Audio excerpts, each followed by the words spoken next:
10টি স্বপ্ন দেখলে কারো কাছে বলবেন না। যদি আপনি বলেন তাহলে মহা বিপদে পড়বেন।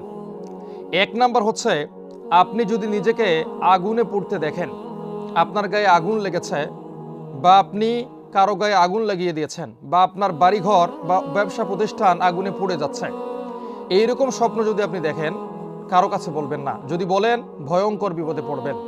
2 নাম্বার হচ্ছে, আপনি যদি স্বপ্নের মধ্যে দেখেন আপনাকে সাপ বা বিচ্ছু ধাওয়া করছে, আপনার পিছনে সাপ দৌড়াচ্ছে, বিচ্ছু আপনাকে কামড় দিচ্ছে, বুঝতে হবে ভয়ঙ্কর কোন শত্রু আপনার পিছনে লেগেছে। আপনি আস্তাগফিরুল্লাহ পড়বেন, আল্লাহর কাছে আশ্রয় প্রার্থনা করবেন, দুনিয়ার কোনো মানুষের সঙ্গে বিষয়টা শেয়ার করবেন না। 3 নাম্বার হচ্ছে, আপনি যদি দেখেন আপনি পানিতে ডুবে মারা যাচ্ছেন বা অন্য কেউ পানিতে ডুবে মারা যাচ্ছে বা আপনারা একসঙ্গে অনেকেই পুকুরে গোসল করছেন, সেখান থেকে একজন নিখোঁজ, এইরকম স্বপ্ন যদি দেখেন ভুলেও কারো কাছে বলবেন না। নিঃসন্দেহে এটা অশুভ লক্ষণ দেয়।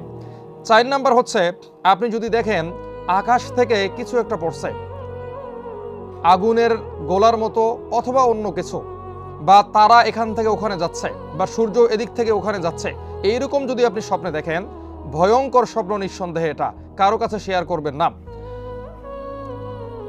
5 নাম্বার হচ্ছে, আপনি যদি স্বপ্নের মধ্যে কালো প্রাণী দেখেন, কালো বিড়াল দেখেন বা কালো কোনো কিছু দেখেন, বা আপনি দেখছেন বাঁশঝাড়ের মধ্যে কালো কিছু, ঝোপের মধ্যে কালো কোনো কিছু, ভুলেও কারো কাছে বলবেন না। নিঃসন্দেহে এটি একটি ভয়ঙ্কর স্বপ্ন। 6 নাম্বার হচ্ছে, আপনি যদি দেখেন কবরের মধ্যে শুয়ে আছেন বা অন্ধকার কোনো জায়গায় শুয়ে আছেন বা কেউ আপনাকে বন্দি করে রেখেছে, বুঝতে হবে আপনার সামনে ভয়ঙ্কর বিপদ আসতেছে। আপনি চুপ করে থাকবেন, আস্তাগফিরুল্লাহ পড়বেন, আল্লাহর কাছে ক্ষমা চাইবেন। 7 নাম্বার হচ্ছে, আপনি যদি দেখেন আপনার কাপড়ের মধ্যে রক্ত লেগে আছে বা আপনার ভাইয়ের কাপড়ের মধ্যে রক্ত লেগে আছে বা আপনার প্রতিবেশী আত্মীয় স্বজন তাদের কাপড়ের মধ্যে রক্ত লেগে আছে, এটা নিঃসন্দেহে একটা ভয়ঙ্কর স্বপ্ন। এরকম স্বপ্ন দেখলে কারো কাছে বলবেন না। 8 নাম্বার হচ্ছে, আপনি যদি ভয়ঙ্কর ঝড় দেখেন, কালবৈশাখী ঝড়, বন্যা, এমন একটা তুফান যা আপনার বাড়িঘরকে ধ্বংস করে দিচ্ছে, এমন একটা প্লাবন যেটা মাটিকে ধসিয়ে দিচ্ছে, বুঝতে হবে নিঃসন্দেহে এটি একটি ভয়ঙ্কর স্বপ্ন। আপনারা এরকম স্বপ্ন দেখলে কারো কাছে বলবেন না। 9 নাম্বার হচ্ছে, আপনি স্বপ্নের মধ্যে দেখলেন আপনার দাঁত পড়ে যাচ্ছে, দাঁত আপনার একটাও টিকছে না, যে কোনো কারণে পড়ে যাচ্ছে, তাহলে ভুলেও কারো কাছে বলবেন না।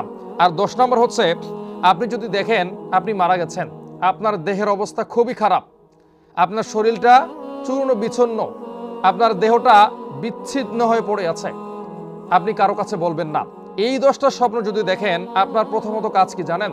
আপনি ইস্তেগফার বেশি থেকে বেশি পাঠ করবেন, আপনি নফল নামাজ বাড়িয়ে দিবেন, দরুদ শরীফ পড়তে থাকবেন, আল্লাহর কাছে কান্নাকাটি করে বলবেন, হে আল্লাহ, যত পাপ করেছি, যত অপরাধ অন্যায় করেছি, আমাকে বাঁচান, আমি তোমার কাছে আমার মুখকে ফিরিয়ে নিচ্ছি, যাবতীয় বিপদ আপদ ফিতনা ফাসাদ থেকে আমাকে রক্ষা করো। আর বারবার বলছি, এই স্বপ্নগুলো দেখলে কারো কাছে বলবেন না। আপনি যদি ভালো স্বপ্ন দেখেন সেটাও কারো কাছে বলবেন না, আর যদি খারাপ স্বপ্ন দেখেন সেটাও কারো কাছে বলবেন না। নবী সাল্লাল্লাহু আলাইহি ওয়াসাল্লাম বলেছেন, শেষ জামানায় মুমিনদের স্বপ্ন সত্যি হবে আর কাফেরদের স্বপ্নও সত্যি হবে। এই জন্য কারো কাছে স্বপ্নের ব্যাখ্যা চাইবেন না। যারা আপনার বিশ্বস্ত, যারা স্বপ্নের ব্যাখ্যা দিতে পারে তাদের কাছেই বলবেন, অযথা অন্য মানুষের কাছে বলবেন না।